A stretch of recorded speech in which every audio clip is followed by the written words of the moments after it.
Hello and welcome to Inglorious podcast. நான் Jackie, என் கூட இருக்கிறது மிஸ்டர் பிரபாகரன். இந்த எபிசோடில் நாம் அனலைஸ் பண்ண போகிற படம் பார்த்திங்கன்னா 1991 ரிலீஸ் ஆன டெர்மினேட்டர் 2 ஜட்ஜ்மெண்ட் டே. இந்த படம் வந்து ஒரு ஆக்ஷன் த்ரில்லர் படம் சொல்லலாம், சைஃபை ஆக்ஷன் த்ரில்லர். இதை டைரக்ட் பண்ணியிருக்கிறது வந்து மிஸ்டர் ஜேம்ஸ் கேமரூன். நமக்கு எல்லாருக்கும் தெரிஞ்ச ரொம்ப ஃபேமஸான ஒரு ஃபில்ம் மேக்கர் தான். ஸோ இந்த படம் ஒரு பிளாக் பஸ்டர் ஹிட்னு சொல்லலாம், ஆல் டைம் ரெக்கார்ட் செட் பண்ண ஒரு படம். இந்த படத்தை பற்றின ஒரு டீட்டெயில் அனாலிசிஸ் இந்த எபிசோடில் நம்ம பார்க்கலாம். Strong spoiler alert. இந்த படத்தில் பார்த்தீங்கன்னா நாங்கள் நிறைய ஸ்பாய்லர்ஸை சொல்லி தான் டிஸ்கஷனுக்குள்ளே போக முடியும். ஸோ அதனால் நீங்கள் இந்த படத்தை பார்த்துட்டு வந்து இந்த பாட்காஸ்ட்டை கேளுங்க, உங்களுக்கு பிடிக்கும் நம்புகிறோம்.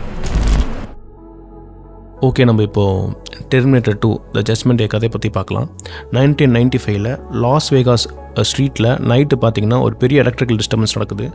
எலக்ட்ரிக் லைட் பார்த்திங்கன்னா ஒரு மாதிரி மின்னல் மாதிரி அடிக்குது, அவ்வளோ பவர்ஃபுல்லாக. அதுலேருந்து பார்த்திங்கன்னா ஒரு ஹியூமன் வந்து ஜாயின்டிக்காக இருக்கிற ஒரு ஹியூமன் வந்து நியூடாக நிற்கிறாரு. அவர் வந்து ஒரு ஹியூமன் கிடையாது, அவர் வந்து ஒரு மிஷின் ரோபோட். அவர் யாருன்னா அவர் தான் அர்னால்டு. ஸோ அவர் வந்து பார்த்திங்கன்னா அப்படியே நடந்து போயிட்டு ஒரு பார்க்குள்ளே போயிட்டு தனக்கு தேவையான ட்ரெஸ்ஸு, பைக்கு, அப்புறம் வந்து கன்று இதெல்லாம் எடுத்துக்கிட்டு பிடிங்கிட்டு, அதாவது சண்டை போட்டு பிடிங்கிட்டு அவர் கிளம்பி போயிடுறாரு, வேகமாக போயிடுறாரு. ஸோ அப்படியே பேரலாக பார்த்திங்கன்னா இன்னொரு மிஷின் வருது அதே மாதிரி எலக்ட்ரிக் டிஸ்டர்பன்ஸில். இப்போ அது வந்து ஒரு போலீஸ் பார்த்துறான், அவனை அட்டாக் பண்ணிவிட்டு அவனுடைய ட்ரெஸ்ஸை எடுத்து போட்டுக்கிட்டு அவன் கார் எடுத்துக்கிட்டு அவனும் கிளம்பி போயிடுறான். ஸோ இப்போ இவங்க எதுக்கு போகிறாங்க, என்ன பண்ண போகிறாங்கன்ட்டு இது வரைக்கும் தெரியாது. ஸோ பேரலாக நம்ம என்ன பண்ணால் ஜான் கார்னரோடைய லைஃப்பை காட்டுறாங்க. ஜான் கார்னர் ஒரு சின்ன பையன் தான், ஒரு டீனேஜ் பையன். அவன் லைஃப் ஸ்டைலில் காட்டுறாங்க, அடங்காமல் ஒரு லீகல் கார்டியன் பேரண்ட்ஸ் கிட்ட வளர்றான், அவங்களுக்கு அடங்காமல் தெரிஞ்சுக்கிட்டு இருக்கான். ஸோ இவன் வந்து ஒரு கேமிங் சென்டருக்கு ஏடிஎம்லேருந்து திருட்டுத்தனமாக பணம் எடுத்துக்கிட்டு கேமிங் சென்டருக்கு போயிட்டுருக்கான். இப்போ வந்து இந்த போலீஸ் வேஷத்தில் இருக்க இந்த ரோபோட் வந்து பார்த்திங்கன்னா இந்த ஜான் கார்னர் தான் தேடி வந்திருக்கு. இவனை எப்படியாச்சும் அழிக்கணும்னு வந்திருக்கு, இவனை கொலை பண்ணணும்னு வந்திருக்கு. பேரலாக அந்த பக்கம் பார்த்திங்கன்னா டெர்மினேட்டர் அவன் தான் வந்து அர்னால்டு. அவர் வந்து பார்த்திங்கன்னா இவனை எப்படியாச்சும் காப்பாற்றணும் வந்திருக்கு. ஸோ இவங்க எல்லாமே வந்து அந்த கேமிங் சென்டரில் மீட் பண்ணுறாங்க. அங்கே ஒரு பெரிய ஒரு சண்டை நடக்குது. அங்கேருந்து அர்னால்டு வந்து அந்த பையனை அதாவது இவனோட ரொம்ப பவர்ஃபுல்லான ஒரு மிஷின் அது, அந்த ரோபோட், அது அந்த T-1000 அப்படின்ற ஒரு போலீஸ் வேஷத்தில் இருக்கிற அந்த ரோபோட், அவங்ககிட்ட இருந்து அர்னால்டை எப்படியோ காப்பாற்றிடுறாரு, பெரிய ஒரு சேஸில் காப்பாற்றிடுறாரு. ஸோ இதுக்கப்புறம் என்ன நடக்குது, அந்த ஜான் கார்னரை அர்னால்டு வந்து காப்பாற்றினாரா, இல்லை அந்த போலீஸ் வேஷத்தில் இருக்க அந்த ரோபோட் வந்து இவனை வந்து அழிச்சுதா? இதுக்கப்புறம் இந்த படம் எப்படி என்கேஜிங்காக ஒரு பயங்கரமான ஒரு சைஃபை ஆக்ஷன் ஜானர் ஜஸ்டிஃபை பண்ணுற மாதிரி எப்படி போச்சு, இது ஏன் இவ்வளோ பெரிய பாக்ஸ் ஆஃபீஸ் கலெக்ஷன் ஆச்சு, இதை பற்றி நம்ம எல்லாமே வந்து இந்த எபிசோடில் நம்ம அனலைஸ் பண்ணி பார்க்கலாம். ஓகே, நம்ம இப்போ அந்த கதையை பற்றி பார்த்தோம். அடுத்து எனக்கு வர ஒரு கேள்வி உங்ககிட்ட கேட்கணும். இந்த படத்தை ஏன் நம்ம இப்போ பார்க்கணும்? டெர்மினேட்டர் 2 வந்து எல்லாருக்கும் தெரிஞ்ச ஒரு கமர்ஷியலான ஒரு படம் தான். ஸோ இருக்கிற இந்த லிஸ்ட்லேயே வந்து பார்த்தீங்கன்னா ஒரு டிஃப்ரெண்ட்டான ஒரு படம் வச்சுக்கோங்களேன். ஸோ இந்த படத்தை ஏன் இப்போ பார்க்கணும், ஏன் இந்த படத்தை பற்றி இப்போ பேசணும்?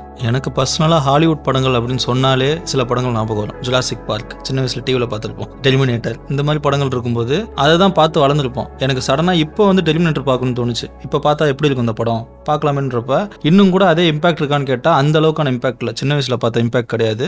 பட் ஆனால் சில விஷயங்கள் இன்னும் கூட அசைக்க முடியாத அளவுக்கு ரொம்ப ஸ்ட்ராங்காக இருக்குது. அந்த மாதிரி விஷயங்கள் இந்த படத்தில் என்ன இருக்குது, இன்கேஸ் இதில் இருக்க ப்ளஸ் மைனஸ் என்ன, அப்போ பார்க்கும்போது நமக்கு நல்லா இருக்கும். இப்போ என்னென்ன விஷயங்கள் ரொம்ப தப்பாக இருக்குது, அந்த மாதிரி விஷயங்களை பேசலாம்னு தோணுச்சு. உங்களுக்கு என்ன தோணுது? எனக்கு என்ன பிடிச்சிருந்ததுன்னா, அந்த படத்தோடைய அந்த வில்லனுடைய கேரக்டர் ரொம்ப பிடிச்சிருந்தது.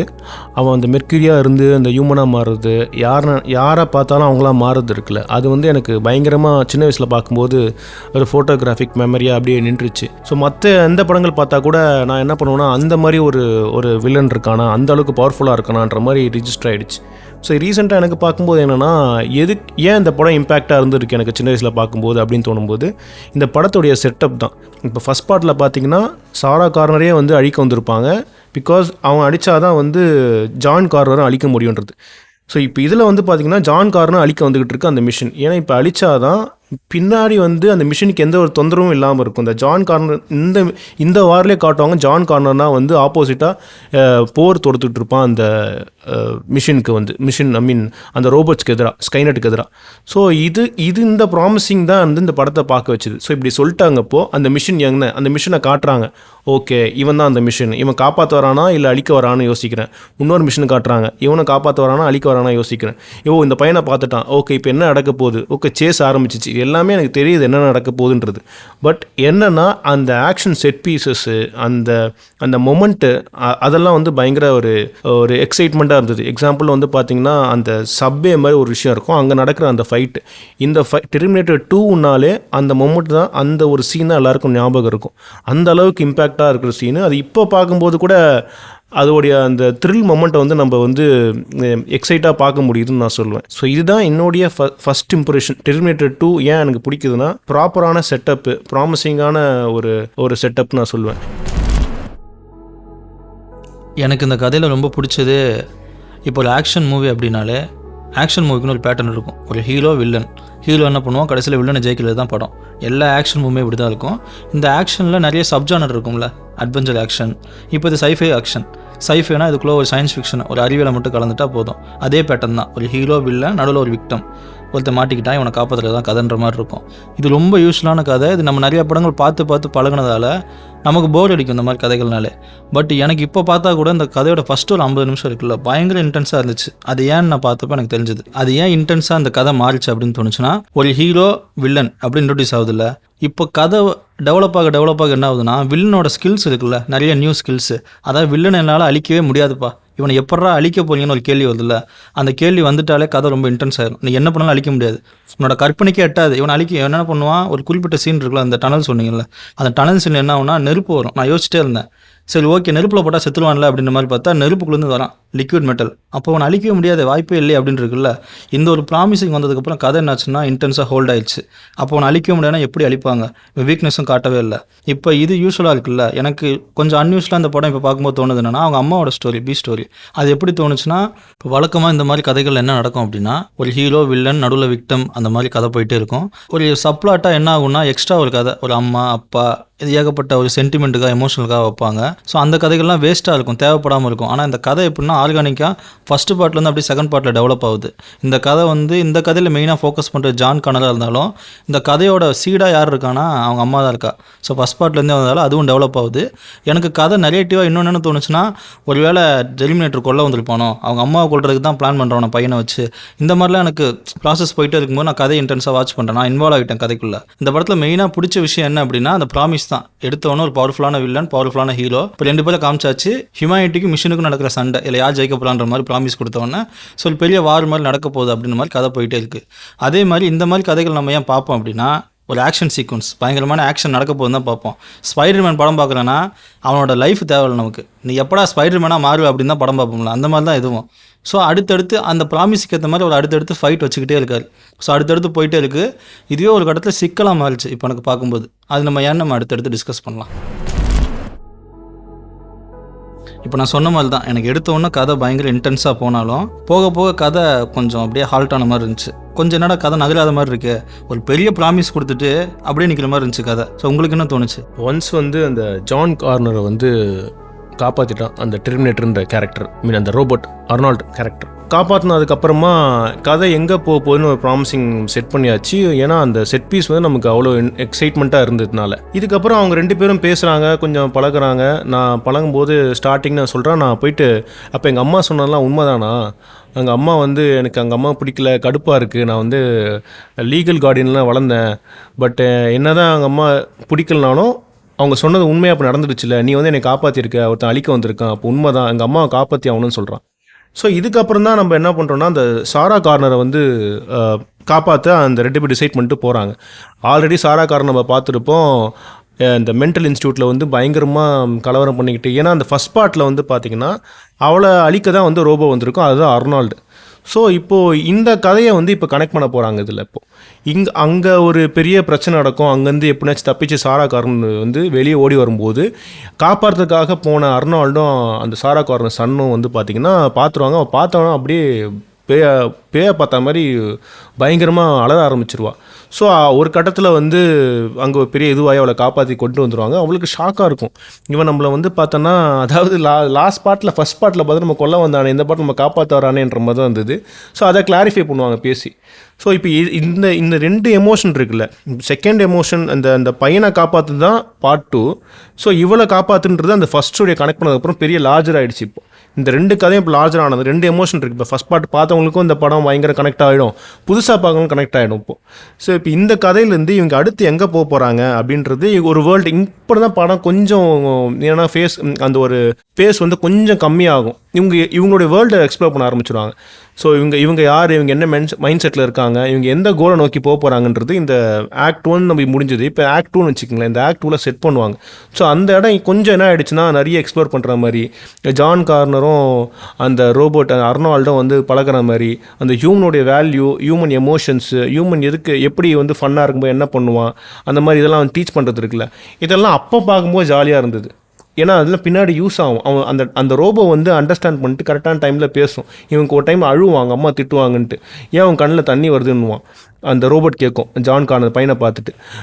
அது எப்படி சொல்ல முடியும் கண்ணில் தண்ணி வருதுன்றது, அதுக்கு எதுக்குமே தெரியாதுல்ல, அது எல்லாமே அப்சர்வ் பண்ணும். ஸோ இந்த மொமெண்ட்லாம் எனக்கு ஃபஸ்ட் டைம் பார்க்கும்போது, இயர்லி டேஸில் அந்த பார்க்கும்போது எனக்கு பிடிச்சிருந்தது. ஆனால் இப்போ பார்க்கும்போது எப்படின்னா அது வந்து கதையை வளர்க்குற மாதிரி இருந்தது எல்லாமே வந்து. ஸோ இவங்க வந்து அந்த மைல்ஸ் டைசன் அப்படின்றவன் தான் இதை க்ரியேட் பண்ணிகிட்டு இருக்கான். இந்த ஸ்கைநெட், இந்த ஃப்யூச்சரில் நடக்கிற இந்த வார், இதுக்கு எல்லாமே காரணம் வந்து இந்த 95ல் இவன் க்ரியேட் பண்ண போகிற இந்த விஷயந்தான், ஆர்டிஃபிஷியல் இன்டெலிஜென்ஸ் தான் பின்னாடி பெரிய தலைவலியாக மாறப்போகுது. அதனால் வந்து அங்கேருந்து அந்த மிஷின்லாம் வந்துருக்கும். ஸோ இப்போ இவன்கிட்ட போய் இவனை காலி பண்ணும், இதை உருவாக்காமல் பண்ணுறது டிசைட் பண்ணுவாங்க.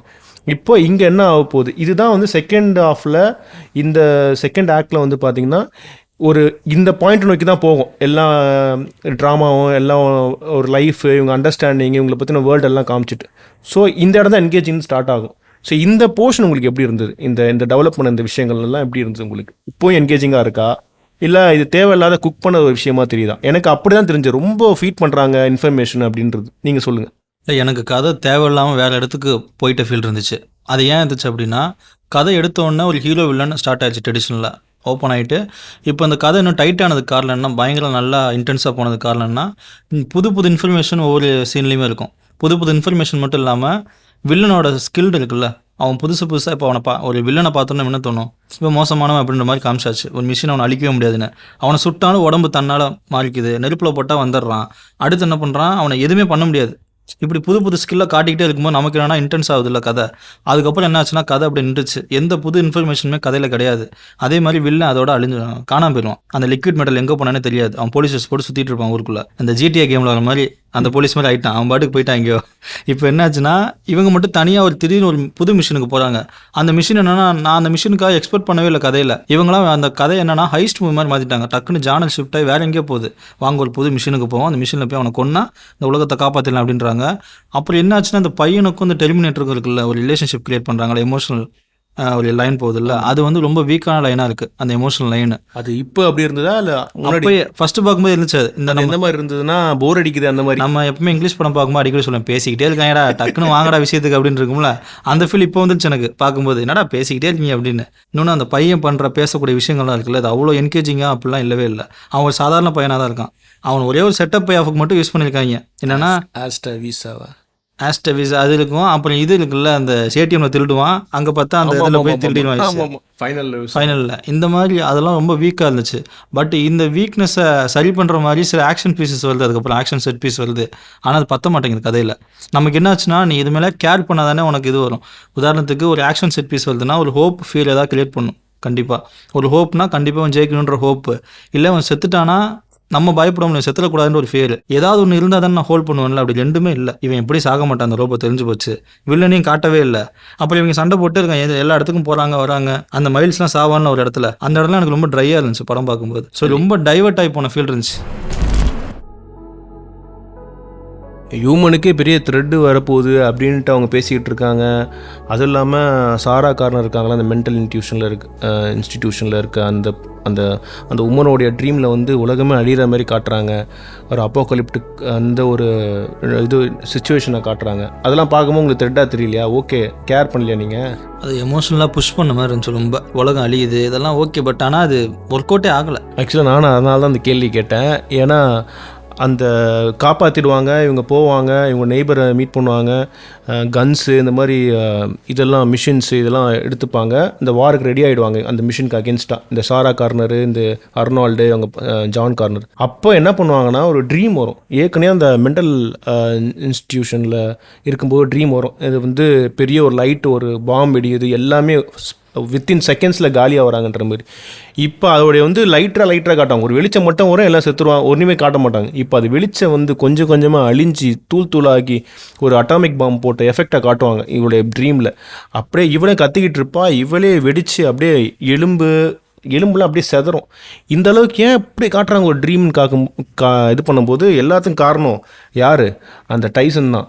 அவனை தான் காலி பண்ணும் அப்படின்றத சொல்லிட்டு என்ன பண்ணுறாங்கன்னா, அதை உடனே கிளம்பி அவன் தனியாக போயிடுறான். அதான் எனக்கு வந்து இது இப்போ என்னன்னா, இப்போ வாண்டடாக இந்த ட்ராமட்டிக் புஷ் இருக்குல்ல, இதை க்ரியேட் பண்ணுறதுக்காக அந்த ட்ரீமை வந்து வேறு எதுவுமே இல்லை, அவங்களுக்கு மோட்டிவேஷனே இல்லை அந்த இடத்துல.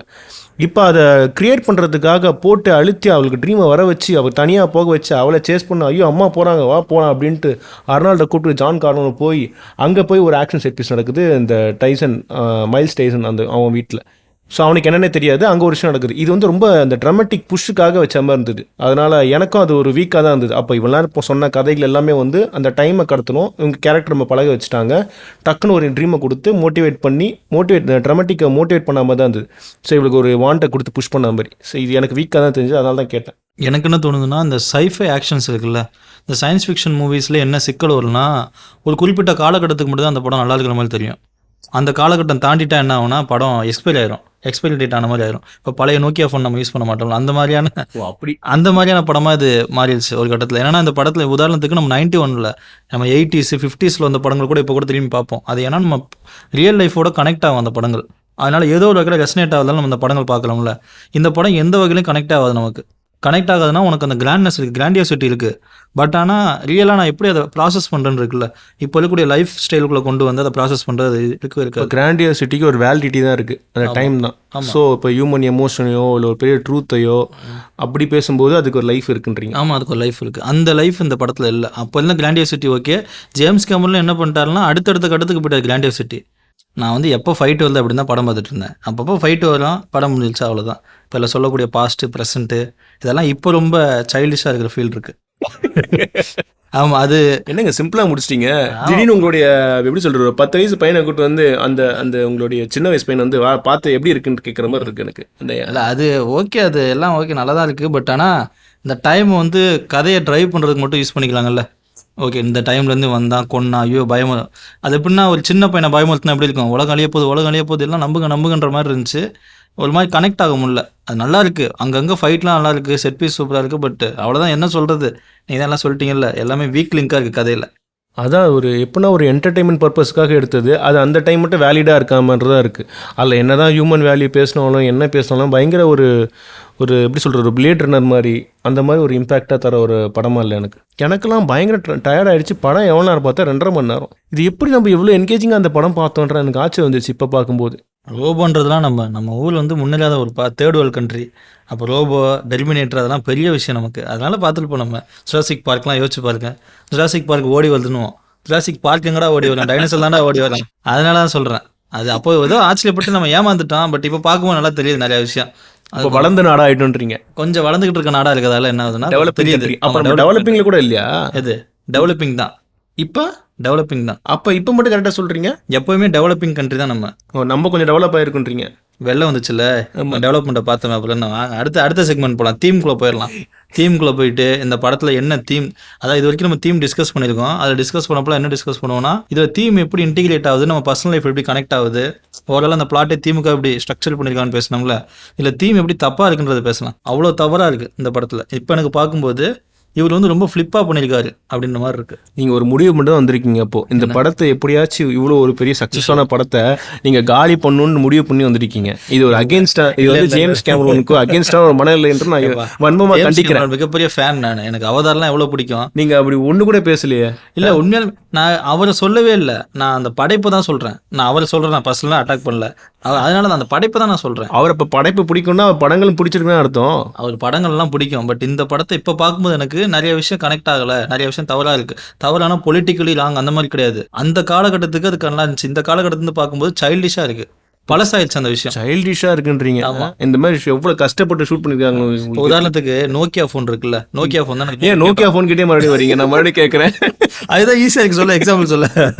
இப்போ லேண்ட்லைன் ஃபோன் யூஸ் பண்ணீங்களா, ஸ்மார்ட் ஃபோன் வந்துட்டில, ஒருத்தன் இன்னும் லேண்ட்லைன் யூஸ் பண்ணால் எப்படி இருக்கும் உனக்கு? கடுப்பாக தான் இருக்கும். எல்லாத்துக்கும் என் லேண்ட்லைனுக்கு கால் பண்ணுறான் எப்படி இருக்கும்? ஏன்டா கையிலே ஃபோனை போட்டு எடுத்து போகும்போது எதுக்கு லேண்ட்லைன்? அந்த மாதிரி இருக்கு இந்த படம் இப்போ எனக்கு பார்க்கும்போது. அது ஏன்ற நான் தீம் வரும்போது சொல்கிறேன்.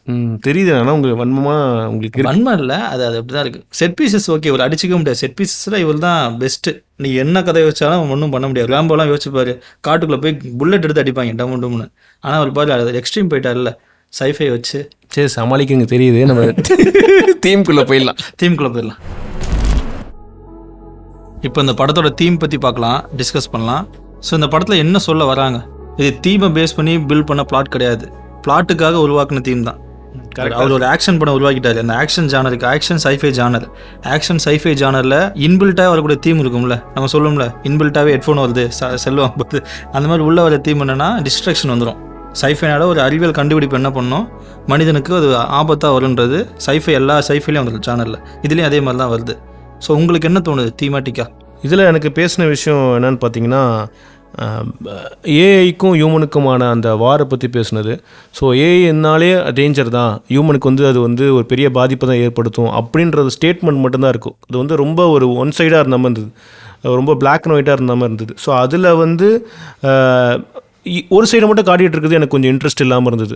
ஸோ இப்போ நம்ம ஏஓடைய ஒரு வளர்ச்சியான காலகட்டத்தில் தான் இருக்கோம். நம்ம பார்த்துட்ருக்கோம், சில விஷயம்லாம் சர்ப்ரைஸ் ஆகிறோம். இப்படிலாம் பண்ண முடியுமா, என்னடா இதுன்ற மாதிரி விஷயங்கள் இருக்குது. சாட் ஜிபிடியிலேருந்து இந்த மிட் ஜர்னி இந்த மாதிரி விஷயங்கள்லாம் இருக்குது. ஸோ அதில் நமக்கு தேவையான நல்லதும் இருக்குது, அதை நம்ம எப்படி எடுத்துக்கிறோன்ற விஷயம் தான் இருக்குது. ஸோ அந்த மாதிரி விஷயத்தெல்லாம் பேசாமல் ஜஸ்ட்டு ரொம்ப ஒரு இவங்களுக்கு ஏற்ற மாதிரி வந்து ஏஐ வந்து மிஷின் இருக்குது, அது வந்து அழிக்கும் மக்களை, அதுவே வந்து அதுவே நாலேஜ் வந்திருக்கும், அதுவே வந்து சர்வே ஆக ட்ரை பண்ணுது. இதெல்லாம் எனக்கு ரொம்ப ஒரு மாதிரி எடுத்துக்க முடியாத ஒரு விஷயமா இருந்தது. அப்புறம் எனக்கு இதில் பிடிச்ச விஷயமா இருந்தது அதுதான். பட் அது வந்து பேருக்கு தான் இருந்தது. ஆரம்பத்தில் சாரா கார்னர் வந்து 2 மிஷின் வந்து என்னை அழிக்க வந்தது, இப்போ அதாவது என்னை அழிக்க வந்தது, இப்போ என் பையனை அழிக்க 2 மிஷின் வந்துக்கிட்டு இருக்கு அப்படின்னு சொல்லுவாள். ஸோ இவங்க எல்லாம் போராடி இது பண்ணி எல்லாம் படம்லாம் முடிஞ்சதுக்கப்புறமா சாரா கார்னர் வந்து கடைசியாக ஒரு டயலாக் பேசுவாள். அது என்னன்னா, ஏன்னா அர்னால்டு வந்து அந்த பையன்கிட்ட பழகிட்டு இருக்கும்போது அவன் அழுவுறது இதெல்லாம் ஏன்னு கேட்டு அந்த ஹியூமன் எமோஷனை கற்றுக்கிட்டு இருப்பான். கடைசியில் அவன் நெருப்புக்குள்ளே போகும்போது அவனே எல்லாமே முடிஞ்சுட்டு அவன் நெருப்புக்குள்ளே அவனே அழிச்சிப்பான். சரி அவனே இருந்தாலும் டேஞ்சர் தான், நானே என்னை அழிச்சிக்கணும், நான் இருக்கிறது டேஞ்சர் தான் அப்படின்னு சொல்லிட்டு அவனே அழிச்சிக்கும் போது இவன் ஜான் கார்னர் வந்து பயங்கரமாக அழுவான். ஸோ அப்போ அவன் அழுவும்போது அந்த எமோஷன் அவனுக்கு புரியுதுன்னு சொல்லுவான். அவன் இப்போ எனக்கு புரியுது நீ ஏன் அழுவுறன்ட்டு. ஸோ அந்த மூமெண்ட் இவங்க வச்சு அந்த செட்டப் அண்ட் பே ஆஃப் இருக்குல்ல, இந்த மூமெண்ட் எனக்கு ரொம்ப பிடிச்சிருந்தது. அப்புறம் அதே மாதிரி வந்து பார்த்திங்கன்னா சாரா கார்னர் படம் முடியும் போது அவன் வந்து பார்த்திங்கன்னா ஹியூமன் எமோஷன், அந்த மிஷின் வந்து ஹியூமன் எமோஷனை வந்து புரிஞ்சிக்கும் போது மனுஷனாங்க நம்மளும் புரிஞ்சிக்கலாம், எனக்கு ஒரு ஹோப் வருது இப்போது அப்படின்ட்டு ஒரு ஹோப்ஃபுல்லாக முடிச்சிருப்பாங்க. பட் அது எனக்கு வந்து இந்த படத்தை வந்து ஒரு மீனிங்ஃபுல்லாக ஆக்கிறதுக்காக ட்ரை பண்ண ஒரு குக் பண்ண மாதிரி இருந்தது தவிர அது ரொம்ப இம்பேக்டாலாம் எனக்கு இல்லை. அந்த மொமெண்ட் நல்லா இருந்தது, பட் அது எனக்கு படத்தில் ஜஸ்டிஃபை ஆச்சா, அவங்க எடுத்த கண்டென்ட்டுக்கு ஜஸ்டிஃபை ஆச்சானா இல்லைன்னு தான் நான் சொல்லுவேன்.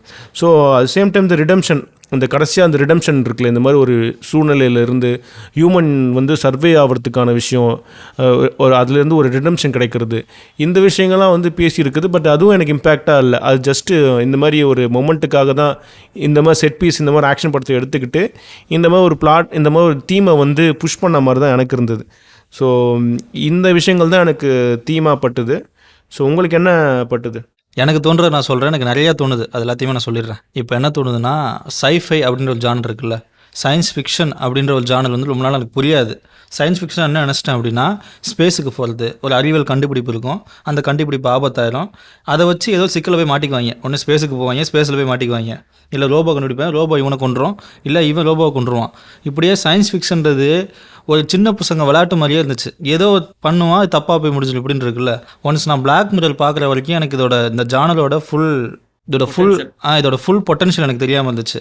பிளாக் மிரர் பார்க்கும்போது தான் ஒரு ஜானரோட ஜஸ்டிஃபிகேஷன் ஒன்று இருக்குல்ல, அது எனக்கு புரிஞ்சுது கம்ப்ளீட்டாக. இப்போ சயின்ஸ் ஃபிக்ஷன்றது it's not about machines, it's about humans. Humans எப்படி அந்த மிஷினை ஹேண்டில் பண்ணுறான்றது தான் சயின்ஸ் ஃபிக்ஷன். அது எல்லா ஃபிக்ஷனுமே அதான். அறிவியல் புனைக்கதை அதான் சயின்ஸ் ஃபிக்ஷன் இருக்குது பாருங்கள். அறிவியலை வச்சு நீங்கள் ஒரு கதை எழுதுறது தான் சயின்ஸ் ஃபிக்ஷன். இதை தப்பாக புரிஞ்சுக்கிட்டு நிறையா கதைகள் எடுக்கப்பட்டதில் டெர்மினேட்டர் ஒன்று. அவர் எடுத்த கதை நல்ல கதை தான், பட் இதை தீமேட்டிக்காக உள்ள வச்சு எந்த கதை செல் ஆகும்னு சொல்லி எடுத்தாங்கல்ல, அந்த மாதிரியான ஒரு கதை தான் இது. ஸோ இந்த மாதிரி வச்சு ஆடியன்ஸ் கிட்ட ஒரு பெரிய கிராண்டியாசிட்டி கிரியேட் பண்ண முடியும், ஒரு பெரிய கதையை கிரியேட் பண்ண முடியும் தான் பண்ணியிருக்காங்க தவிர அந்த ஜானருக்கு அது ஜஸ்டிஃபைடான ஜானரான்னு கேட்டால் தெரியாது. அப்படி கிடையாதுன்னு தான் எனக்கு தோணுது. ஸோ அந்த மாதிரி இருக்கும்போது அதே மாதிரி எனக்கு இப்போ இருந்து இந்த படத்தை பார்க்கும்போது எப்படி தோணுதுன்னா 21st சென்ச்சுரிலேருந்து பார்க்கும்போது க்ரோத் இருக்குல்ல, க்ரோத் மேலே ஹியூமன்ஸுக்கு ஒரு மிகப்பெரிய பயம் இருக்குது. ஒரு வளர்ச்சி அப்படின்னாலே பயம் இருக்கும், புது இன்வென்ஷனாலே பயம் இருக்கும். அது காரணம் என்ன? நியூக்ளியர் பாம் தான், அட்டாமிக் பாம் தான். அந்த பாம் போட்டாலேருந்து என்ன ஆகுனா ஒரு சயின்ஸை ஹியூமன் தப்பாக கூட யூஸ் பண்ணிடலாமே அப்படின்னு இருக்குல்ல. ஸோ சயின்ஸை ஹியூமன்ஸ் தான் தப்பாக யூஸ் பண்ணுவாங்க, சயின்ஸே என்ன பண்ணுது டெவலப் பண்ணி ஹியூமன்ஸ்க்காக தப்பாக பண்ணுது அப்படின்ற ஒரு ஃபீல்லாம் அவங்க கிரியேட் பண்ண ஆரம்பிச்சிட்டாங்க. ஸோ மிஷின்ஸ் வெர்சஸ் ஹியூமன் என்றைக்குமே வராது, மேன் வெர்சஸ் மேன் தான் வரும். அதே மாதிரி ஆர்டிஃபிஷியல் இன்டெலிஜென்ஸ் சொல்கிறாங்கல்ல, அது ஆர்டிஃபிஷியல் இன்டெலிஜென்ஸ் கிடையாது, அது ஆர்டிஃபிஷியல் கான்ஷியஸ்னஸ். ஸோ நமக்கு இருக்கிறது கான்ஷியஸ்னஸ். இன்டெலிஜென்ட்றது எல்லாத்துக்குமே, ஒரு கால்குலேட்டர் கூட இன்டெலிஜென்ட் தான், நம்மளால் கணக்கு போட முடியாது, கால்குலேட்டரோட கணக்கு போடும். அதான் ஏஐ தானே அது நம்மளை கொல்லுமா? ஸோ ஆர்டிஃபிஷியல் கான்ஷியஸ்னஸ் தான் நம்மளை கொல்லும். ஒரு மிஷினுக்கு கான்ஷியஸ்னஸ் வருமானம் வராது. ஸோ அது கண்டுபிடிக்கிறதுக்கு ரொம்ப டைம் ஆயிடுச்சுல. ஸோ இப்போ இருந்து பார்க்கும்போது எனக்கு என்ன தோணுதுன்னா, அந்த மிஷின்ஸ் வச்சு படம் எடுக்கும்போது மிஷின்ஸ் நம்மளை கொன்றும் அப்படின்றதெல்லாம் ரொம்ப சைல்டிஷான விஷயமா தோன்றது. ஸோ இந்த படம் எனக்கு பார்க்கும்போது அப்படி தான் இருந்துச்சு. இது நடக்க வாய்ப்பே கிடையாது. ஸோ இது எனக்கு கதையாக பார்க்கும்போது என்ன ஆகுனா அந்த பிலியபிலிட்டி உடஞ்சிருச்சு. இப்போ பார்க்கும்போது ஒருவேளை 10 years பிஃபோர் பார்க்கும்போது எனக்கு பிரச்சனை இல்லை, இப்போ பார்க்கும்போது அந்த பிலியபிலிட்டி பயங்கரமாக உடையுது. ஸோ இப்போ வரக்கூடிய சயின்ஸ் ஃபிக்ஷன் மூவிஸ் அதை உடச்சி அடுத்த கட்டத்துக்கு மாறுது. நம்ம கூட கிரியேட்டர்னு ஒரு படம் பார்த்தோம்ல, இப்போ கிரியேட்டர்ன்ற படம் என்ன ஆகுதுன்னா, மிஷின்ஸை வச்சு அதுக்கு ஒரு லைஃப் இருக்குது, அதில் ஒரு பர்பஸ் இருக்குன்னு சொல்லிட்டு அவங்க அந்த கதையோட சயின்ஸ் ஃபிக்ஷன் ஜானரை ரீடிஃபைன் பண்ணுறாங்க, வேறு மாதிரி மாற்றுறாங்க. ஏன்னா அதை மாற்ற வேண்டிய கட்டாயத்தில் நம்ம இப்போ இருக்கோம். மறுபடியும் மிஷின்ஸ் வந்து மனுஷனை கொல்லும் அப்படின்னா எவனும் பார்க்க மாட்டான். அது நமக்கே கொஞ்சம் என்னடா அது எப்படி கொல்லும், மிஷின் தான் வாழ வைக்குது அப்படின்ற மாதிரி இருக்கும். ஸோ இப்போ ஏகப்பட்ட சிக்கல் இருக்குல்ல, அதெல்லாம் இதுக்குள்ளே டிஸ்கஸ் பண்ணாத ஃபீல் இருந்துச்சு. ரொம்ப ஃப்ளாட்டாக ஒரு கதை எடுக்கணுன்றதுக்காக எடுத்த ஃபீல் இருக்குது. கரெக்டாக சொல்லணும்னா இதோட ஆல்டர் வெர்ஷன் தான் கிரியேட்டர் ரீசெண்டாக பார்த்ததில் அதில் வந்து ஏஐ வந்து தனியாக ஒரு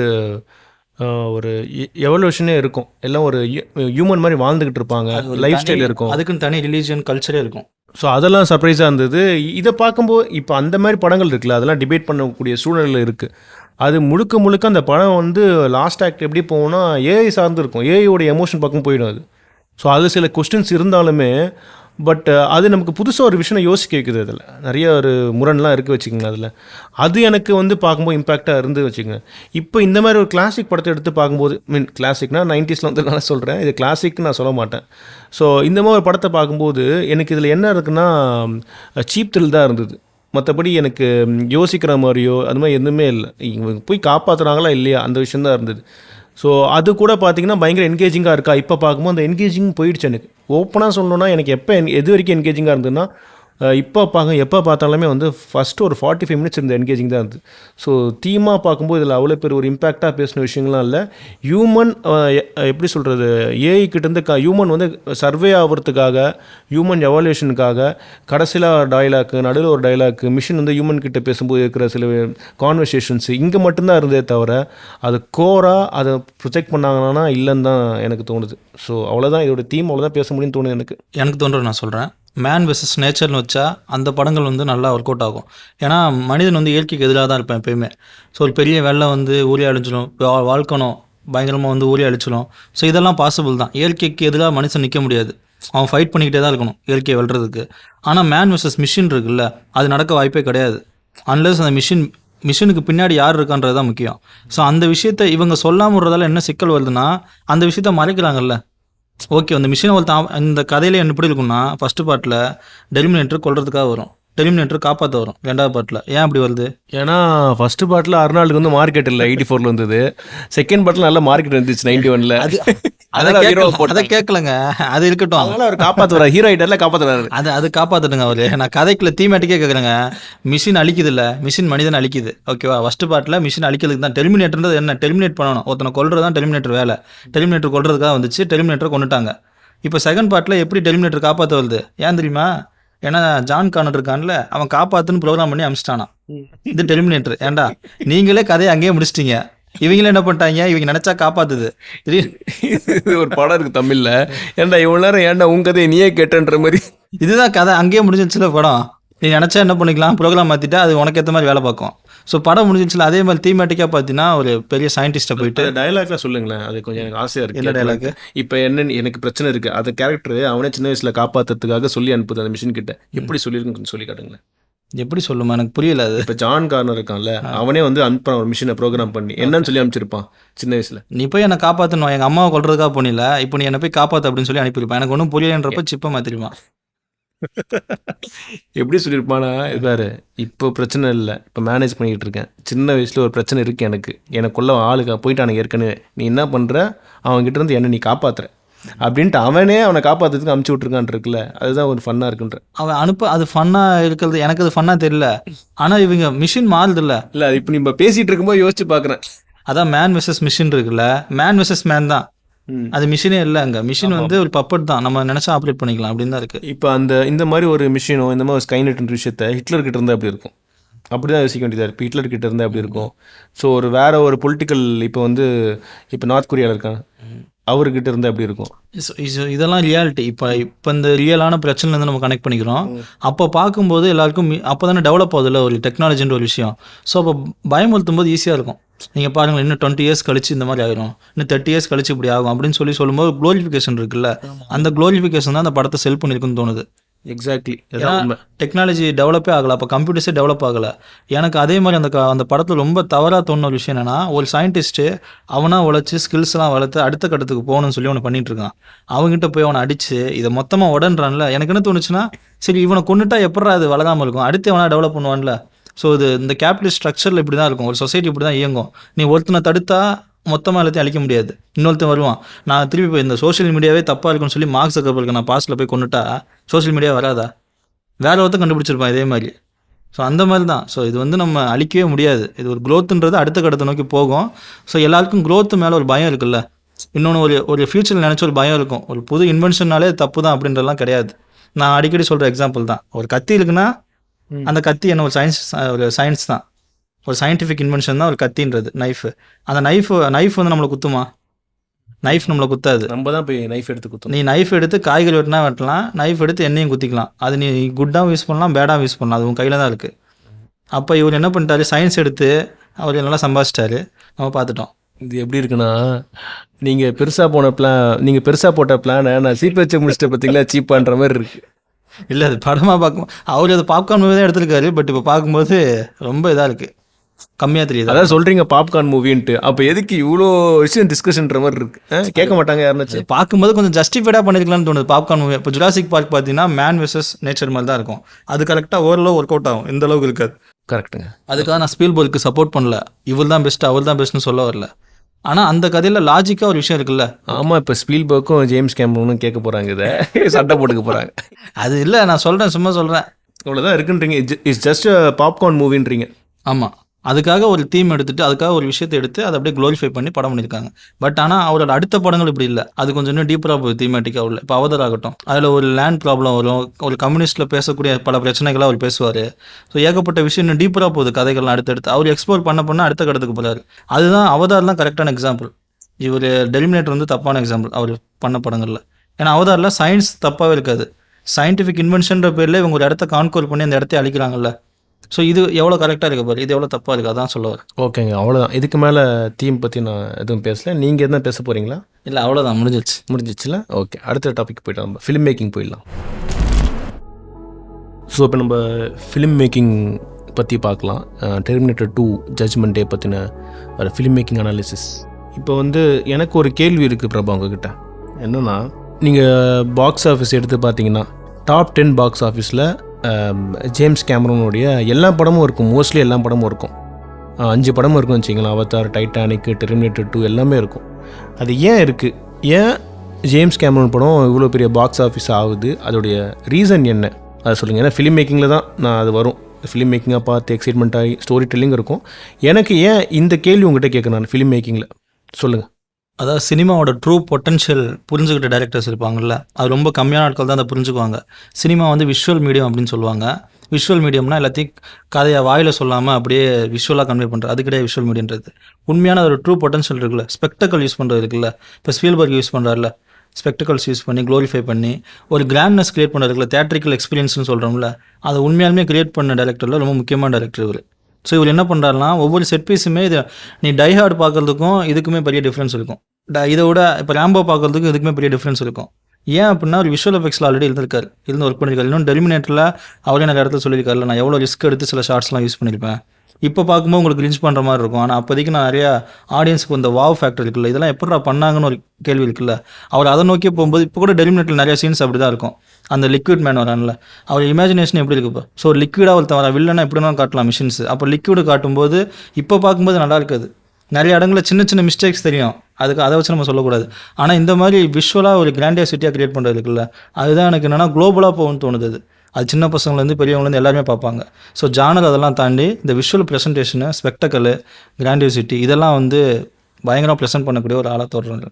எனக்கு என்ன தோணுதுன்னா, இந்த இந்த விஷுவல் விஷயங்கள் சரி, இந்த விஷயங்கள் நீங்கள் சொன்ன எல்லாமே தாண்டி எனக்கு தோன்ற விஷயம் வந்து அவரோட படங்களில் ரொம்ப நுவான்சன்ஸான ஒரு எமோஷன்ஸ்லாம் தொடமாட்டார். ரொம்ப நமக்கு நிறைய பேர் எக்ஸ்பீரியன்ஸ் பண்ணாத, இப்படி ஒரு எக்ஸ்பீரியன்ஸ் இருக்கு, ஆமாம்ல இப்படி இருந்தால் எப்படி இருக்கும்ல, அப்படிலாம் இருக்காது.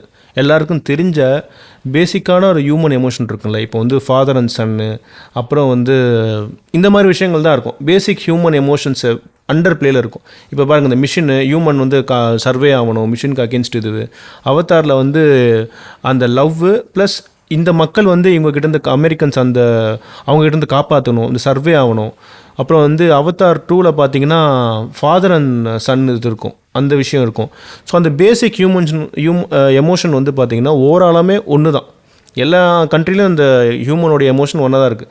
ஸோ இது ஏஷியா, யூரோப் எல்லாமே வந்து பார்த்திங்கன்னா இந்த எமோஷன் அண்டர்லைனாக வச்சு பெரிய ஒரு விஷுவல் ரெப்ரசன்டேஷன் தான் பண்ணுறாரு நான் சொல்லுவேன். இப்போ அதுவும் மெயின். ஸோ அது எப்படி ஒர்க் அவுட் ஆகும், எல்லோரும் எப்படி அது தியேட்டருக்குள்ளே போய் பார்க்க முடியும்? இது எல்லாமே நல்லா தான் இருக்குது. அதுக்குன்னு சும்மா வெறும் விஷுவல் மட்டும் பார்த்துட்டு இருக்க முடியாதுல்ல. ஸோ அதில் எது கனெக்ட் பண்ணி வைக்கிறது, இவ்வளோ ஒரு பெரிய ஒரு கூட்டம் எப்படி அந்த பாக்ஸ் ஆஃபீஸ் கலெக்ஷனை வந்து உருவாக்க ஒரு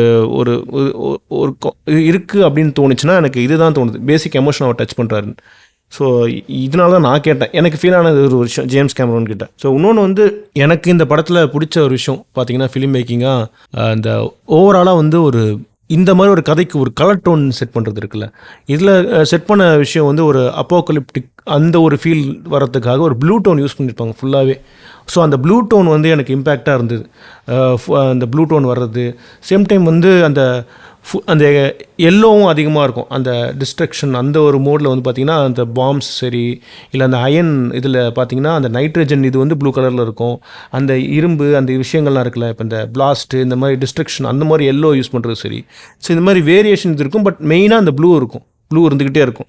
அந்த இது எனக்கு பிடிச்சிருந்து. முக்கியமாக அதில் வர அந்த தீம் சாங் இருக்குல்ல, அந்த தீம் வந்து கண்டிப்பாக நீங்கள் கேட்டிருப்பீங்க.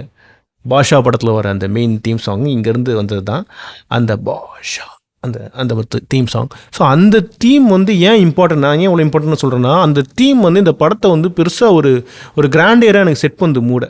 அந்த தீம் வந்து சாதாரண ஒரு படம் இல்லை, இது பயங்கரமான ஒரு படம் அப்படின்றது மூடாக செட் பண்ணுறது யூஸ் ஆகுது. அப்போது ஒரு படத்துக்கு தீம் மியூசிக் எவ்வளோ முக்கியன்றது இங்கேருந்து தான் எனக்கு வந்திருக்குமோன்னு தோணுது. ஸோ நம்ம ஊரில் ஒரு தீம் மியூசிக் எவ்வளோ இம்பார்ட்டன்ஸ் தராங்க இருக்குல்ல, தமிழில் சரி, ஒரு ஹிந்தியில் சரி, ஓவராலாக இந்தியன் சினிமாலேயே தீம் மியூசிக் இம்பார்ட்டன்ஸ் தர கல்ச்சர் எனக்கு இங்கேருந்து தான் வந்திருக்கும்னு தோணுச்சு. ஸோ இந்த விஷயம் அது ஒரு பில்டப் தருது தீம்ன்றது. ஸோ அதுக்கப்புறம் முக்கியமாக இதில் பார்க்க வேண்டிய விஷயம் ஃபிலிம் மேக்கிங்காக பார்த்தா, ஜேம்ஸ் கேமரூன் படத்துலேயே பார்க்க வேண்டிய விஷயம் வந்து ஆர்ட் ஒர்க்கு தான். ஏன்னா ஆர்ட்டாக வந்து பார்த்திங்கன்னா பயங்கர செட்டு, அந்த பிலியபிலிட்டி. இப்போது நிறைய விஎஃப்எக்ஸு, க்ரீன் மேட்டு இந்த விஷயங்கள் அவதார்லாம் பார்த்திங்கன்னா அந்த மோஷன் கேப்சர்லாம் யூஸ் பண்ணியிருக்காரு. ஆனால் இதில் வர அந்த ஆர்ட் ஒர்க்குலாம் இருக்குது பார்த்திங்களா, மினியேச்சர்லாம் யூஸ் பண்ணியிருப்பார். ஆக்ஷன் ஸ்டண்ட்டுக்கு மினியேச்சர் யூஸ் பண்ணியிருப்பார். அப்புறம் வந்து மினிமலிஸ்டிக் அந்த அனிமேட்ரானிக்ஸ் மாடல்ஸ் யூஸ் பண்ண விஷயம். ஓப்பனிங்கில் வர அந்த சீக்வன்ஸ் வந்து பார்த்திங்கன்னா அனிமேட்ரானிக்ஸ் தான் யூஸ் பண்ணியிருக்காங்க. ஸோ அந்த விஷயங்கள் சரி. ஸோ ரொம்ப இம்பேக்டாக இருக்கும் இந்த விஷயம். நீங்கள் வந்து ட்ரூ லைஸில் பார்த்தீங்கன்னா ஒரு பிரிட்ஜு வெடிஞ்சு பயங்கரமாக இருக்கும். அதை பார்த்தா மினியேச்சர் யூஸ் பண்ணியிருக்காங்க, அது தெரியவே தெரியாது அது. ஸோ அது மாதிரி தான் இதுலேயே நிறைய மினியேச்சர்ஸ்லாம் யூஸ் பண்ணியிருப்பாங்க. அந்த ட்ரீமில் வர சீக்வன்ஸ் வந்து பார்த்திங்கன்னா மினியேச்சர் யூஸ் பண்ணியிருப்பாங்க. அந்த வெடிச்சு அந்த இதெல்லாம் சொன்னோம் பார்த்தீங்களா, அதெல்லாம் பயங்கரமாக இம்பேக்டாக இருக்கும். ஆனால் டீட்டெயிலாக இப்போ பார்க்கும்போது தெரியுது அது. இப்போ அப்போ பார்க்க பயங்கர மிரண்டு எப்படி இது எடுத்திருப்பாங்கன்னு தோணிருந்தது. ஸோ அந்த மாதிரி இதில் வர ஆர்ட் ஒர்க் பயங்கரமாக இருந்தது எனக்கு வந்து. அட் சேம் டைம் வந்து இதுலேருந்து இது வந்து டிசைனாகவும் சரி அந்த ஆக்ஷன் செட் பீஸ்க்கு இருக்க அந்த இம்பேக்டை கொடுக்கணும்ல. ஸோ அதில் வர அந்த டெக்னிக்கலாக இருக்கிற விஷயங்கள் சரி, மிஷின்ஸு, அந்த சவுண்டு எனக்கு முக்கியமாக அந்த ஒரு இடத்துல வந்து புல்லட் சுடுவாங்க.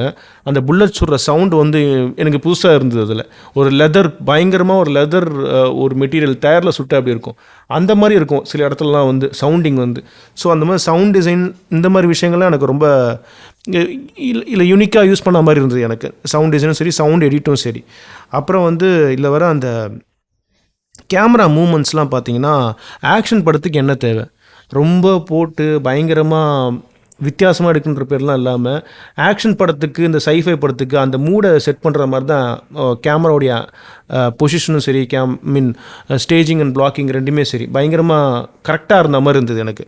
நான் மேக்ஸிமம் வந்து நிறைய வந்து ஹேண்டல்டு யூஸ் பண்ணது, அப்புறம் வந்து அது அந்த ஸ்டெடிகேம் யூஸ் பண்ணது. ஸோ இந்த விஷயங்கள்லாம் எனக்கு வந்து ரொம்ப ஓவர் டூ பண்ணாமல் அந்த ஆக்ஷன் ஜானரை ஜஸ்டிஃபை பண்ண மாதிரி இருந்தது எனக்கு.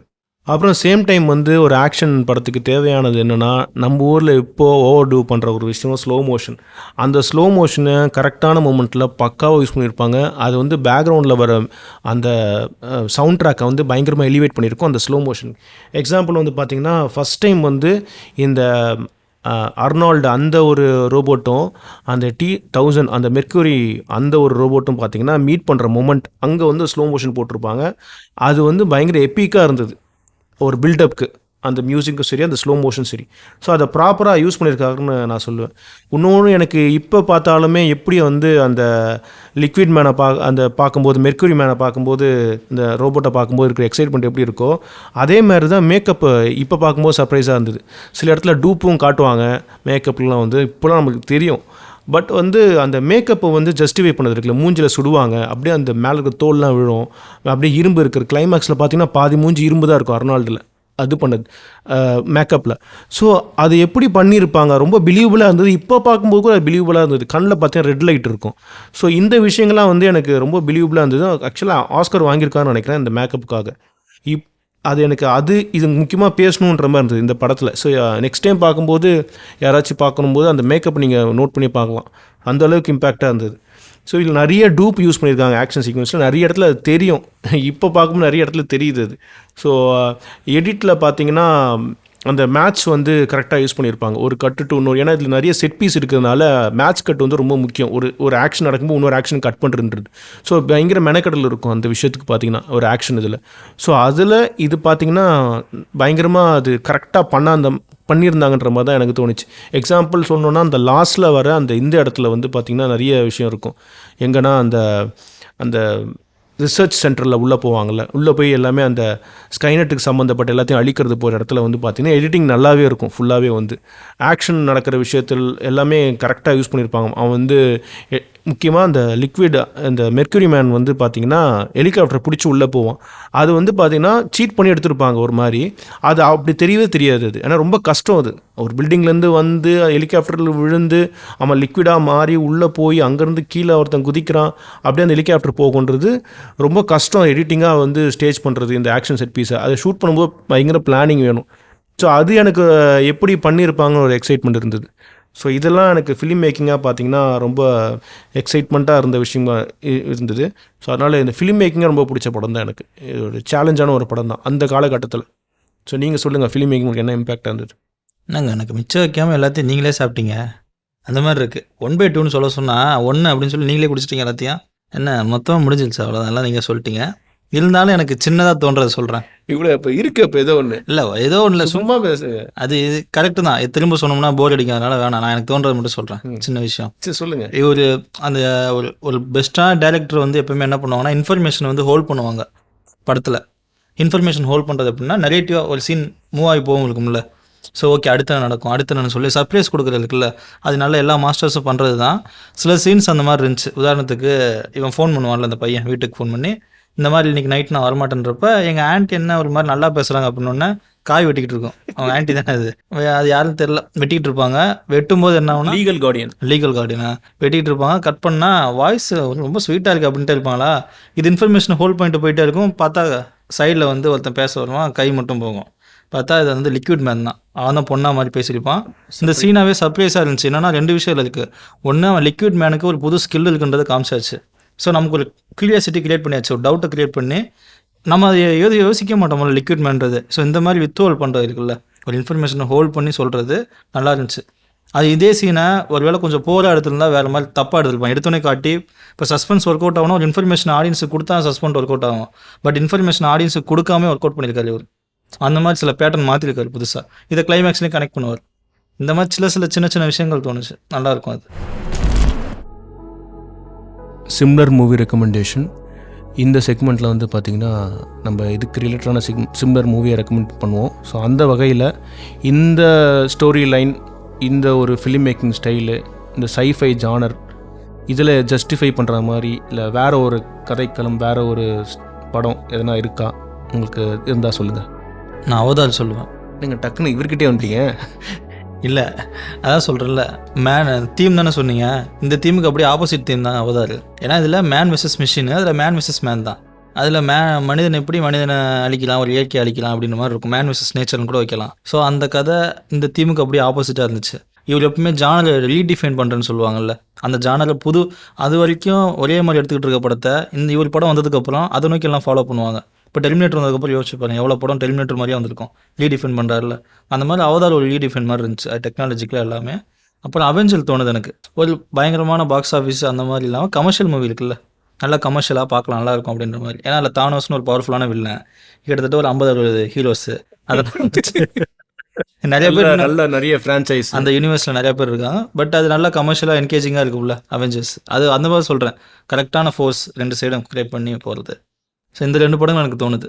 எனக்கு வந்து 2 படம் எனக்கும் தோணுது. என்னென்னா பிளேட் ரன்னர் வந்து பார்த்திங்கன்னா 1984 சம்திங் ரிலீஸ் ஆயிடுச்சுன்னு நினைக்கிறேன், ரிட்லி ஸ்காட் படம். ஸோ அந்த படத்துலேயும் இந்த மாதிரி தான் இருக்கும். ஒரு லேபில் வந்து ஹியூமன் மாதிரியே ஒரு சைபர்க் மாதிரி இருக்குன்னு நினைக்கிறேன். அந்த மாதிரி இருக்கிற ஒரு பர்சனை வந்து டெர்மினேட் பண்ணணும் அப்படின்ட்டு பிளேட் ரன்னர் வந்து அமுச்சு விடுவாங்க. ஸோ அந்த ட்ராவலில் என்ன நடக்குது அப்படின்றது தான் கதையாக இருக்கும். பட் அது எப்படி இருக்கும்னா ரொம்ப ஒரு சப்ஜெக்டிவ் ஃபிலிமாகவும் இருக்கும். ஹீரோவுடைய வேர்ல்டும் காட்டுவாங்க, அவனுக்குள்ளே இருக்கிற அந்த வேரியேஷன் காட்டும், எமோஷன்ஸு. அட் சேம் டைம் வந்து அந்த சொல்கிற அந்த சைபோக் மாதிரி இருக்கிற அவனுடைய வேர்ல்டும் காட்டுவாங்க, அவன் சைடு எமோஷனலாக பட முடியும். ஸோ அந்த மாதிரி இம்பேக்டாக இருக்க ஒரு படம் அது. ரொம்ப ட்ரூத்தாக இருக்கிற ஒரு படம் நான் சொல்லுவேன் அது. ஸோ கண்டிப்பாக பார்க்கலாம். இன்னொரு படம் பார்த்திங்கன்னா மைனாரிட்டி ரிப்போர்ட். அதுவும் சைஃபை தான், ஃப்யூச்சரிஸ்டிக்காக இருக்கிற ஒரு விஷயந்தான். ஸோ க்ரைமை கண்ட்ரோல் பண்ணுறதுக்காக ஒரு விஷயத்தை உருவாக்குவாங்க ஒரு டெக்னிக்கலாக. ஸோ அது எப்படி ஹீரோவுக்கே பெரிய ஒரு பிரச்சனையாக வருது. ஸோ இந்த மாதிரி போகும் அது. ஸோ இது மாதிரி கொஸ்டின் பண்ணுற மாதிரி தான் இருக்கும் ஏஐ, இந்த மாதிரி விஷயங்கள். ஸோ அதுவும் என்கேஜிங்கான ஒரு சைஃபை ஃபிலிமாக இருக்கும். ஸோ இந்த பேட்டர்னில் இந்த கைண்ட் ஆஃப் ஃபிலிம் பிடிக்குன்னா அது பார்க்கலாம். பட் பிளேட் ரன்னர் வந்து டெர்மினேட்டர் 2 மாதிரி பயங்கர ஆக்ஷன் செட் பீசஸ் பயங்கரமாக இருக்கும், அந்த மாதிரிலாம் இருக்காது. அந்த வேர்ல்டே வந்து பார்த்திங்கன்னா டிஸ்டோப்பியன் வேர்ல்டாக இருக்கும், கொஞ்சம் ஸ்லோவாக தான் போகும். பட் அந்த சைஃபை ஃபிலிமில் நியூ எக்ஸ்பீரியன்ஸாக இருக்கும் விஷுவலாக, ஒரு கேரக்டர் ட்ரிவன் படமாக. ஸோ அதனால் அந்த படமும் பார்க்கலாம், இந்த படமும் பார்க்கலாம். கடைசியாக ஒரு விஷயம் சொல்லணும்னு தோணுது. என்னென்னா, இப்போ அந்த படத்தை பற்றி நம்ம எப்பவுமே படம் டிஸ்கஸ் பண்ணும்போது ரொம்ப டீப்பராக அந்த ஸ்டோரி டெல்லிங், ஸ்ட்ரக்சர், நரேஷன் போவோம், இல்லை அதோட பிளாட் வைஸ் நிறையா பேசுவோம், அப்படி இல்லைன்னா தீம் வைஸ் நிறையா பேசுவோம். அந்த படம் ஏதோ நமக்கு இம்பேக்ட் பண்ணும்ல. ஸோ இந்த மாதிரி தான் எனக்கு சின்ன வயசுலேருந்து இந்த படம் இம்பேக்ட் பண்ண படம் தான். பட் இப்போ பார்க்கும்போது எனக்கு என்னன்னா ரொம்ப கம்மியாக இருக்குது. ஒரு காலகட்டம் மாறும்போது சில விஷயங்கள் அப்படியே நமக்கு வேறு மாதிரி தெரியும்ல. ஸோ இப்போ இருந்து பார்க்கும்போது எனக்கு இந்த படம் வேறு மாதிரி தெரியுது. நான் அந்த படம் பார்க்கறதுக்கு முன்னாடி வரைக்கும் இந்த படம் நம்ம லிஸ்ட்டில் வச்சுருந்தோம் பேசலான்னு, பார்த்ததுக்கப்புறம் என்ன பேசலான்னு ஆயிடுச்சு எனக்கு. என்னடா இது ரொம்ப கம்மியாக இருக்கே படம், என்ன பேசுறது இப்போ இதில், அந்த மாதிரி ஃபீல் வந்துச்சு எனக்கு. ஏன்னா அதுதான் காரணம், நான் அப்போ பார்த்தப்ப இந்த எக்ஸைட்மெண்ட்டு இப்போ பார்க்கும்போது இல்லை. அதனால தான் நிறைய விஷயம் சொல்ல முடியல. அந்த எக்ஸைட்மெண்ட் வச்சு நீங்கள் இது படம் பேசலான்னு சொன்னீங்க. பட் அது பார்க்கும்போது அந்த எக்ஸைட்மெண்ட் இல்லை அப்படிட்டீங்க. ஆமாம், அது ஓகே. ஸோ அதனால என்னால் இவ்வளோ தான் பேச முடியுது. ஸோ சில படங்கள் அது எவ்வளோ பெரிய படமாக இருந்தாலும் இப்போ நம்ம பார்க்கும்போது அந்த காலகட்டத்தில் அது எந்த மாதிரி அச்சீவ் பண்ணிச்சு அந்த விஷயத்தை வச்சு மட்டும் தான் பேச முடியுமே தவிர, இப்போ இருந்து பார்த்தோன்னு சொல்கிறோம், ஜட்ஜ் பண்ணுறோம்ல படத்தை, இது கம்மியாக இருக்குது, அது சரி தப்புன்றதெல்லாம் அடுத்து. பட் பார்க்கும்போது அப்படி தான் தெரியுது. என்னங்க டெக்னிக்கலாக வந்து பார்த்தீங்கன்னா ஆஸ்காரில் 6 அவார்டு நாமினேட் ஆகிருக்கு, 4 வாங்கியிருக்கு. அதுக்கப்புறம் பாக்ஸ் ஆஃபீஸில் 1991 பிக்கஸ்ட்டு பாக்ஸ் ஆஃபீஸ் கலெக்ஷன், இன்னி வரைக்கும் ஒரு டாப் 10-12 இருக்குது. என்ன இப்படி சொல்லிட்டீங்க நீங்கள் வந்து இம்பேக்ட் பண்ணலன்றீங்க? எனக்கு புரியல. எனக்கு இம்பேக்ட் பண்ணுச்சு ஒரு காலத்தில். பட் இப்போ பார்க்கும்போது ஃபாஸ்ட்டு சில படங்கள்லாம் எக்ஸ்பைரி காலகட்டம் தானே, அந்த காலகட்டத்தை தாண்டி நிற்கணும்னா அப்போ டைம்லெஸ் ட்ரூத் அதுக்குள்ளே இருக்கணும். டைம்லெஸ் ட்ரூத் இல்லாதப்ப சயின்ஸு டெக்னாலஜின்றதே டைம்லெஸ் கிடையாது, மாறிக்கிட்டே இருக்குமே. அப்போ டெக்னாலஜியை வச்சு எடுக்கிற படம் எப்படி டைம்லெஸ்ஸாக இருக்கும்? அது மாறிடுச்சு. கடைசியில் முடிச்சிட்டிங்க மேம். அந்த மாதிரி தான் இருக்குது எனக்கு பார்க்கும்போது. பட் அவர் என்ன பண்ணிட்டாரு, அவர் மூவ் ஆன் ஆகிட்டார். இப்போ இந்த படத்தை மட்டுமே வச்சுக்கிட்டு அவர் உட்காந்துருந்தாருன்னு வச்சுக்க, நான் எடுத்ததுல மிகப்பெரிய மாஸ்டர் பீஸ்னு யாரும் அவர் மதிச்சிருக்க மாட்டேன். அவர் என்ன பண்ணுறாரு, அவரே அவரோட ரெக்கார்டை பிரேக் பண்ணி அடுத்த கடத்துக்கு போயிட்டார்ல. ஸோ நான் அவதார் மூலியமாக தான் அவர் ஐடென்டிஃபை பண்ணுறேன், டெர்மினேட்டர் வச்சு இல்லை. அப்போ சின்ன வயசில் டெர்மினேட்டர் தான் ஃபஸ்ட்டு பார்த்துருப்பீங்க. டெர்மினேட்டர் ஆமாம் பார்த்துருக்கேன், பட் அவதார் பார்த்ததுக்கப்புறம் இவராக அதை எடுத்தார் அப்படின்ற மாதிரி இருக்குது. அப்படி அந்த மாதிரி இருந்துச்சு. ஆமாம், அவ்வளோதான். சரிங்க, புரிஞ்சிச்சுங்க. முடிச்சுக்கலாங்களா? நான் முடிச்சுக்கோம். ஓகே, இது வரைக்கும் நம்ம டெர்மினேட்டர் படத்தோட screen play, structure, story telling, film making எல்லாம் பார்த்தோம். ஸோ இந்த படத்தில் நமக்கு என்ன தோணுச்சு எல்லாமே சொல்லிட்டோம். ஆல்மோஸ்ட் நமக்கு ஃபஸ்ட்டு பார்த்தப்போ இந்த இம்பேக்ட்டு செகண்ட் டைம் பார்க்கும்போது இல்லை, அது ஆப்வியஸாக நமக்கே தெரிஞ்சது.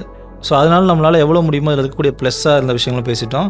இப்போ நமக்கு பார்க்கும்போது சில விஷயம் குறைகள் தெரியுமில்ல படத்தில், அந்த குறைகள் நம்ம பேசிட்டோம். ஸோ அதனால் இந்த படத்தை ஓவராலாக கவர் பண்ணிட்டோம் அப்படின்ற மாதிரி தோணுது எனக்கு அப்படி தான் தோணுது. ஸோ இதே மாதிரி வேறு ஒரு எபிசோடில் வேறு ஒரு படத்துடைய story telling and film making டிஸ்கஷனோட மீண்டும் சந்திப்போம். அதுவரை நன்றி, வணக்கம்.